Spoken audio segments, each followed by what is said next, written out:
Kumpi on parempi hanavesi? Virolainen vai suomalainen? Otetaan siltä selvää. Ensimmäiseksi otetaan virolainen.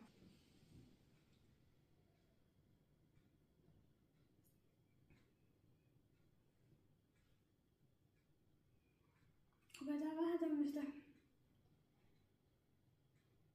Tää ei ole niin raikasta. Ja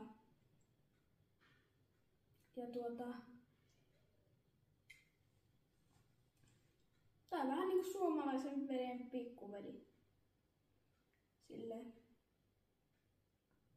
Sitten kokeillaan suomalainen vesi.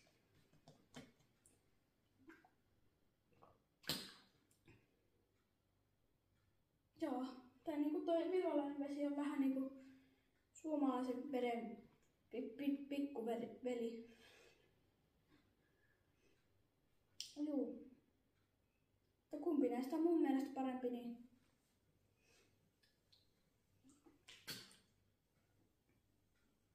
kyllä se on suomalainen vesi.